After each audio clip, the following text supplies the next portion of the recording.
Salut à tous, c'est BNTag. Donc aujourd'hui on se retrouve pour la deuxième partie que j'ai faite sur une vidéo pour forcer la mise à jour de votre Windows 7 8 jusqu'à la version 10. En effet, j'ai proposé une solution avec un script. C'est pas efficace pour tout le monde. Du coup, j'ai trouvé cet outil qui est directement l'outil de Microsoft. Donc quoi de mieux de directement utiliser l'outil de Microsoft à la place d'un script fait par des utilisateurs lambda. Donc le logiciel se nomme Media Creation Tools.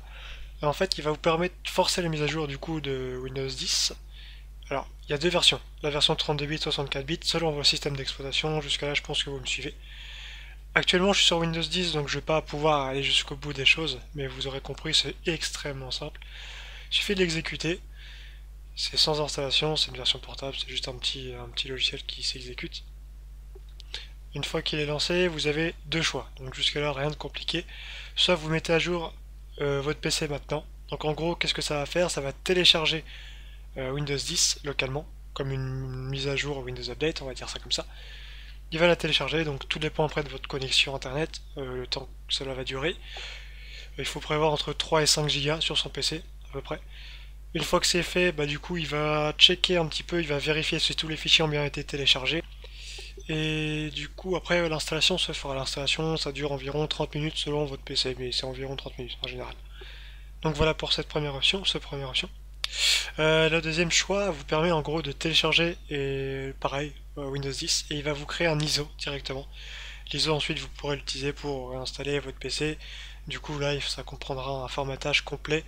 Et j'oublie aussi de préciser une chose, quand vous mettez à jour votre PC directement, vous pouvez choisir si vous voulez garder vos fichiers, vos applications ou non. Donc si vous voulez faire une update vers Windows 10 sans supprimer toutes vos données, bah, c'est ce choix là qu'il faudra faire.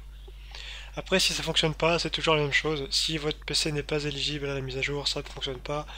Si vous avez un Windows 8, 8.1 entreprise, ça ne fonctionne pas, il faut payer. Après, voilà, si vous avez un Windows 8 Pro, vous passerez sur du Windows 8 Pro.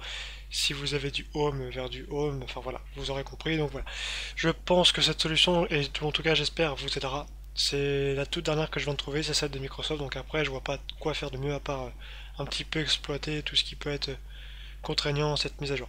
Voilà, en tout cas, j'espère vous avoir aidé. Je vous dis à la prochaine. Salut!